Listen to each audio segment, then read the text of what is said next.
what's happening, everyone? It is I, the man, the myth, the mustache, Tim here, and have I got a brand new video for you.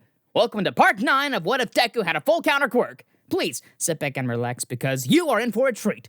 With that little intro out of the way, let's get this story going, shall we? Welcome back, everybody! The first match of rounds of the tournament is about to begin. Our first match will be between Class 1A's Izuku Midoriya and Class 1C's Hitoshi Shinzo. Midoriya kicked off his shoes as he stepped into the ring, looking rather giddy, while Shinzo seemed apathetic. Kiyo couldn't wait to see how his son would do. He only hoped Izuku would follow Ojiro's advice and not answer any of Shinzo's questions. The jade-eyed boy took a fighting stance while his opponent only removed his hands from his pocket. Midnight called out, "Ready, begin!" Shinzo didn't anticipate being rushed out the gate. Midoriya aimed a roundhouse kick for his opponent's head. A collective gasp was heard from the audience as the purple-haired insomniac stumbled back, the bulk of the attack hitting his face. Blood spilled from Shinzo's broken nose. "Ugh! Damn it, that hurt, you know that?" Midoriya could smell the trap a mile away. He kept his mouth shut and continued fighting. It was clear to most that Shinzo didn't have much, if any, combat training, but his fighting spirit was shining through despite these shortcomings. Shinzo continued to badger Midoriya with questions as he jabbed at his ego. Anger rose within the jade-eyed teen. Midoriya attacked with more ferocity as his marks began to glow. He swept Shinzo's legs out from under him. Midoriya pinned the general studies student to the ground, restraining his arms with a vice-like grip. Midnight asked, "Are you able to move, Shinzo?" Midnight's question was ignored, as Shinzo continued to fight tooth and nail. He kicked Midoriya in the torso as hard as he could, over and over again. The jade-eyed teen gritted his teeth with each impact as he refused to let go. "Is this how you want to win? Force me to tap out, then move on? Aren't you gonna throw me around with that flashy quirk of yours? Why not, Fox Boy? Do you think I can't handle it? Come on, Fox Boy. Aren't you gonna show everyone what you're made of?" Shinzo's agitated yet cocky glare was met with Midoriya's, his green eyes glowing with the same intensity as his kitsune marks. Midoriya headbutted Shinzo twice before the insomniac went limp. "For the love of the fox, you talk too much!" Midnight announced, "Shinzo has been knocked out. Midoriya will advance to the next round." Midoriya waved to the cheering crowd as Shinzo was taken away on a robot-manned stretcher. The most enthusiastic cheers came from Kiyo, while Todoroki stayed oddly quiet. Bakugo kept his overwhelming excitement contained. A small part of the blonde wanted to fight the Padawannabe in the finals. Now it's time for our second match. Our combatants are two students from the 1A Hero course. We have the duotone Shoto Todoroki going up against the duct tape master Hunter Sero. Midnight called the start of the match. Sero was the first to act and bound Todoroki in his tape. It looked like a quick win for the black-haired teen. But suddenly, a flash of cold consumed Sero's tape as Todoroki used his ice side. Everyone stared in disbelief as the massive glacier appeared, towering higher than the Colosseum itself. The mist cleared to reveal that Sero was completely encased in ice. As Sero was unable to move, Todoroki would advance to the next round. Midoriya applauded his cousin's victory with a huge smile on his face. Todoroki scanned the crowd before landing on a specific individual. Midoriya's blood ran cold and the chill ran down his spine as Todoroki's glare bore through his soul. "Shoto has yet to use any fire. His childish rebellion has become rather annoying." Well, it couldn't possibly be that Chili Pepper might associate his fireside with the horrible things that happened to him during his childhood. Oh, wait. Endeavor avoided eye contact with Kiyo. "We should help clear the field. You get tape dispenser out while I get started on breaking down the top." "Yeah, sure. Whatever." The glacier was removed quicker than anticipated, thanks to the Fire Bros. The next match was two 1B students, Ibarra Shiozaki versus Sen Kaibara. With her vine quirk and his gyration quirk, no one was sure who'd win. The match started quickly and ended almost just as fast. Shiozaki wrapped Kiyobara in her vines as he ran at her. He tried rotating at high speeds to escape, but that only caused him to become bound tighter. The Vine Maiden would move on to the next round. Ida and Hatsume's match was difficult to watch. It was roughly 25 minutes of the support course student advertising her impressive inventions, all the while making a fool of 1A's vice representative. Kiyo sent a few messages to his secretary, reconfirming from his earlier phone call that they should put a metaphorical bid on the pink-haired inventor. Hatsume lost the match when she stepped out of the arena at the end of her display. Ida would move on to the next round. Tsuburaba stood ready to fight the dazzling and twinkling star of 1A, Aoyama. The match began with Aoyama opening with a laser shot. Tsuburaba exhaled and made an air shield just as the blast crashed into it. Cracks formed in the air wall. The glittering blonde fired another shot at the solid air. The wall shattered just as Tsuburaba jumped out of the way. More lasers were fired as more walls were built before shattering. Tsuburaba noticed Aoyama's expression became more and more pained as the battle wore on.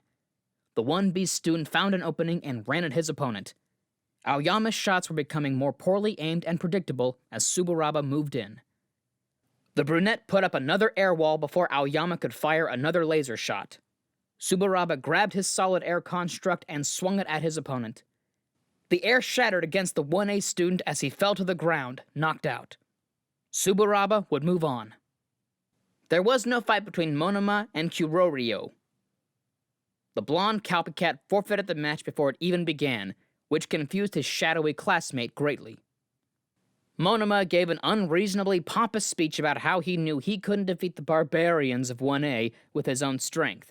He said he believed his classmates to take them down in his stead before walking out of the ring.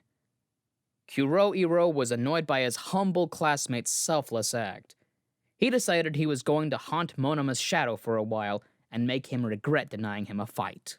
Although Kirishima and Tetsu had near-identical quirks, their motives weren't the same. The spiky red head had the burning desire within his soul to impress Kiyo with his fighting spirit, despite having a bland and basic quirk. Kirishima recalled how he studied footage of Crimson Riot and Kiyo fighting villains and how hard he practiced imitating their skills. So many hours were spent in his room trying to figure out the steps and punches. Now was the time to put it all to the test. Midnight announced, "Ready, begin!" Tetsu's skin turned to iron as he rushed at Kirishima. The red head didn't run in like he usually would. He took a fighting stance with a smile on his face. Just as the iron-bodied student threw his punch, Kirishima shuffled and sidestepped the attack before retorting with a hardened punch, hitting Tetsu's face. Kiyo raised an eyebrow at the redhead's moves, recognizing the first one immediately. Well, he's definitely a fan. Red studied my moves, and despite his form needing some work, he's not that bad. A small, subtle smile came to Endeavor's face as he watched and listened to Kiyo's analytical mumblings. The flame hero recalled how, in his early years as a hero, and when doing schoolwork, his cousin would mutter under his breath while analyzing. The nostalgia came over Endeavor in waves. He felt happy. Tetsu has been thrown out of bounds. Kirishima will advance to the next round, Midnight announced. Kirishima roared in victory as he searched the crowd for his hero. His red eyes found Kiyo, who was smiling at the redhead and giving him a nod of respect. That small sign of admiration made Kirishima's day. He walked out of the arena with his head held high. The next two students to enter the arena were Ochaku Uaraka and Katsuki Bakugo. Kiyo walked away before the fight even began. "You're not staying to watch?" Bakugo doesn't care how his opponent identifies or how old they are or anything like that. If you're in his way, he'll fight you. And if he thinks highly of Uaraka's abilities, this won't be pretty. Don't worry, I'll be back after the second round's start. The match began while Kiyo looked for Shoto. He'd noticed the boy was acting oddly after the cavalry battle, and the Spitfire hero wanted to see if he could help. Todoroki was in one of the battle prep rooms. He didn't want to be around Izuku at that time, let alone the rest of his class. A rhythmic knocking rapped against the door before it was opened by Kiyo. Shoto was confused by his uncle's presence, but didn't mind. "Hey, Chili Pepper. You did very well in your first match. Very clean and efficient." "Thank you, Uncle." Kiyo took a seat beside his nephew, sitting in the chair backward with his arms crossed on the backrest. "So, are we going to talk about why you look sadder than a kicked puppy? Or will I have to tell you how Enji developed a clown phobia to brighten your mood first?" Father's scared of clowns? Oh yeah, downright horrified when we were kids. The two of them laughed at the concept for a bit before settling into a comforting silence. It's childish and unimportant, really. It may be unimportant to me, but it could mean the world to you. Either way, I'll listen. The silence settled in again, only briefly broken by the tournament still underway. Todoroki looked at his left hand before sighing. When Izuku didn't ask me to be on his cavalry team, I felt sad. Aren't he and I friends? I'm sure you two still are. Thick as thieves, I'd say. If things weren't as hectic pre-cavalry battle, you two would have joined forces and taken everyone down. Kiyo could see more was on Shoto's mind. However, he remained silent until the boy was ready. How can you stand my father, after everything he's done? Years of practice, I guess, and it helps that I know who he is behind his flaming mask. Shoto had been looking at his left hand the entire time. Kiyo's gloved hand gently took hold of his nephew's, giving it a reassuring squeeze. Fire is a beautiful and complex thing, Chili Pepper. It's capable of great comfort that pushes back the cold. However, as you know, fire is also capable of destroying what we hold dear.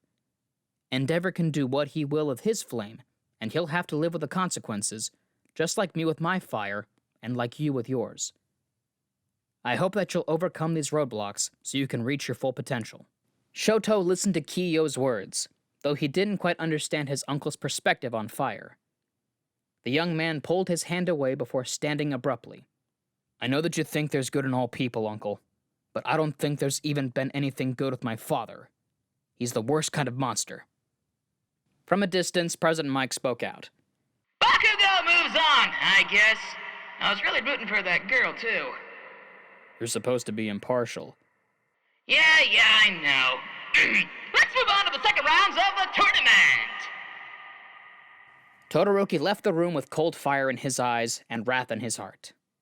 Hizashi spoke to himself. He was raised by a monster, Shoto. Please believe me. Enji never wanted to become one. It's a shame he did, and can't even see it. Before we get back to the video, I want to talk about our new channel, Celestia, our channel dedicated to all things Dungeons and Dragons. Currently, we have a series breaking down the different spells in D&D, and soon we'll be starting some new series as well. So, if you're a fan of D&D, or have an interest in learning about it, please check it out. Additionally, if there's something you've always wanted to see get made into a video, head over there and leave a comment mentioning it. We've got another set of 1A kids duking it out for this round. The barefoot combatant Izuku Midoriya versus the Katy Perry song brought to life, Shoto Todoroki. A hot and cold reference? Really? What? That song slaps! The chill returned to Midoriya's spine as Todoroki's cold glare locked onto him, shaking off the nerves. The jade-eyed boy got into a defensive stance, while Shoto's stance was more aggressive. Midnight announced, "Begin!" Masses of ice charged at Midoriya. His face markings lit up as he struck at the oncoming attack with a Dragon Claw strike.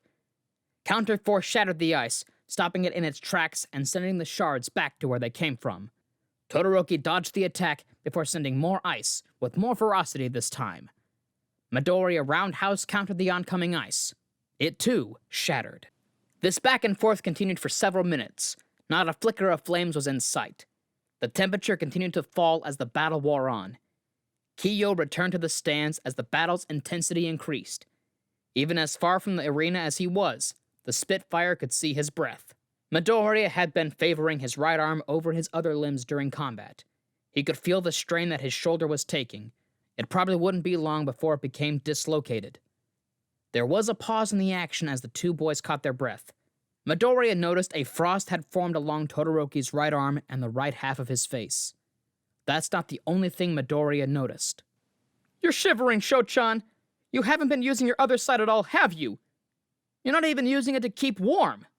Todoroki grit his chattering teeth as he clenched his frozen fist.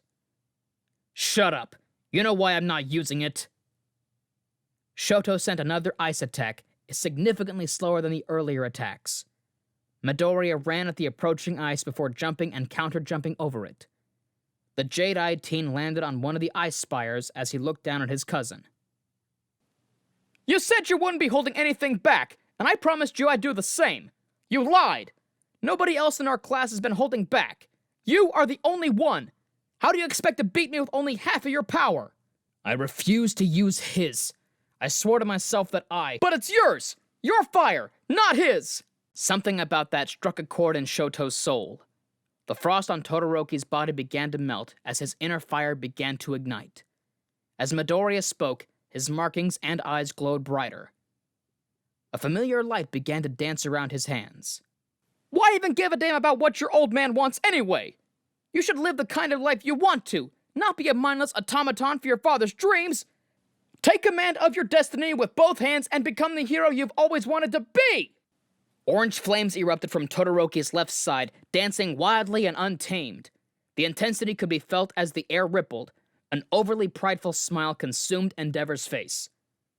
Sure, none of that. Kiyo covered his cousin's mouth before he could say anything stupid. Endeavor glared at Kiyo as the smaller man smiled.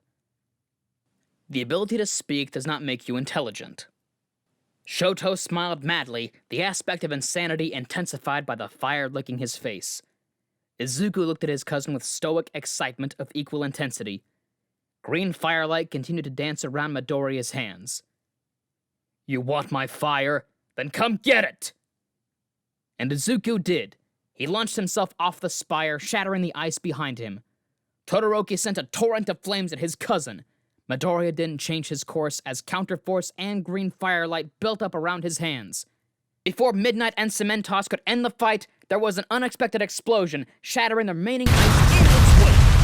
Holy smokes! What the heck caused that explosion? The cold air heated up too quickly. Midoriya countered the fire and rapidly expanding air. That's what caused the explosion. Soon, the mist cleared. Todoroki was still in the ring. Half of his gym uniform burnt away. Midoriya was lying limp on the ground, far outside the ring. There was an impact crater on the wall not 4 feet away from where the boy bounced off before landing. Midoriya is out of bounds. Todoroki will advance, Midnight said, concerned. Hizashi got up out of his seat. Out of the way! Get out of my way! Move it! I need to get down there! It looks like there's a commotion in the stands. Kiyo has left onto the field and is running towards Midoriya. Kiyo couldn't have gotten to his son's side faster. He looked over Izuku. The first thing he noticed was his son's spacey expression, followed by his 2 dislocated shoulders. There was also the possibility of a concussion, broken ribs, and a whole list of other things that the Spitfire couldn't see on the surface. Seeing Izuku in that state caused unpleasant memories to come to the forefront of Kiyo's mind. You're gonna be okay, Toya. I've got you. Just stay awake. Izuku looked at his father, confused and in pain, but listened all the same. His head just felt so foggy. Kiyo removed one of his gloves. Bite down on this. I'll get those shoulders back in place. His son did so as Kiyo mentally prepared himself. He grabbed Izuku's right wrist firmly. Neither of them were going to enjoy this. On 3, okay? 1, 2... Kiyo pulled on the boy's arm and the shoulder returned to its socket. Hearing Izuku's muffled screams as he bit down on the glove shattered Kiyo's heart. The Spitfire hero pulled the left shoulder back in place before his son could process the pain. Kiyo laid Izuku's arms across his chest before cradling his son in his arms. It was then he noticed 2 robots carrying a stretcher next to him. Yo, R2-D2 and C-3PO, take me to Recovery Girl, now! The robots quickly did as they were told. Izuku's last sight before losing consciousness was his dad's worried expression. Toshinori saw the whole display from the stands. He jumped from his seat and made his way to the nurse's office. The elderly blonde was worried about the boy's health and his friend's emotional state. Shoto walked off the field, his mind a torrent. He didn't mean to hurt Izuku that badly. Should he go check up on him? Would Izuku be mad? I'm glad you've given up on this childish rebellion. Your flames are rather unruly, so I'll have to train you on controlling them. You misunderstand, Father. I don't care about what plans you have for me. I'm going to forge my own path. You don't own me, and I won't let you control me. Not anymore. Endeavor was stunned by his son's brashness. It reminded him of his youth around that time Azulan was arranging quirk marriages for himself and Hizashi. The fire breather obviously wasn't on board with the idea. This is for your benefit, you ungrateful street rat! Why do you never do as I say? You think I give a shit about what you want from me? You don't own me! I'm gonna take my life into my own hands! Your desires be damned! Shoto walked away from his shell-shocked father, shoulder-checking him as he walked past. The jolt shook Endeavor from his memories. He watched his son walk away. Ay, Dios mío. I'm just like him.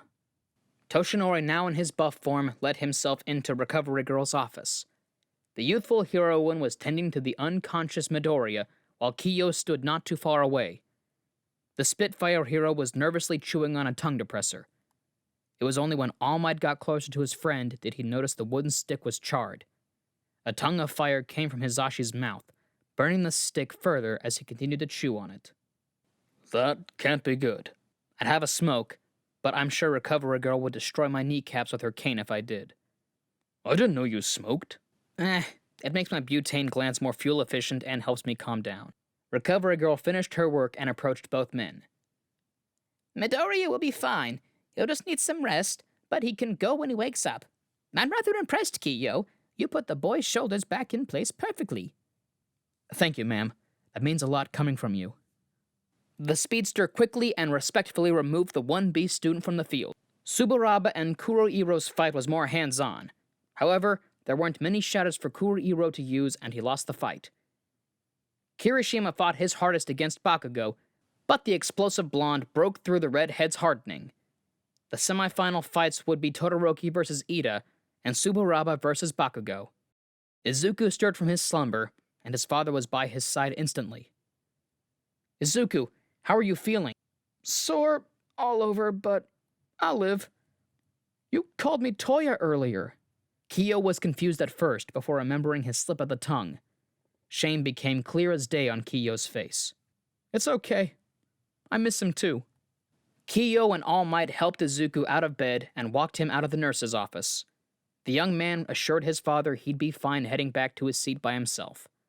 Although his father was weary, Kiyo let his son go. Kiyo and All Might stood by themselves in the hallway. The muscular man could see the worry and stress clearly on Kiyo's face.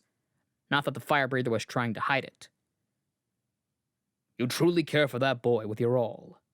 He's all I have left, and the key reason as to why I try so hard as a hero. I just want him to stay safe. Not too far away, Endeavor watched the two men converse. He couldn't make out what was being said, but based on Kiyo's expressions, they were having a deep and open-hearted discussion. The Flame Hero remembered the late-night conversations he and Hizashi would have in their youth. Seeing his cousin having that kind of exchange with someone else made Endeavor feel envy and shame. It was time for a change. Endeavor approached Kiyo and All Might, hoping he didn't look as sheepish as he felt. He's Kiyo. Oh, Endeavor, what are you doing here? All Might could feel the unresolved tension between the Fire Brothers, and he felt very uneasy being in between them. You had missed the last few matches, and I started to worry for you and Izuku. Is your son okay?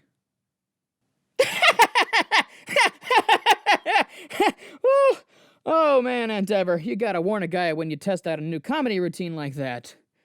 I'd love to stay for more laughs, but I need to catch up on the tournament standings. Later, Mighty. Kiyo left without another word to Endeavor. All Might notice that the number 2 hero looked defeated.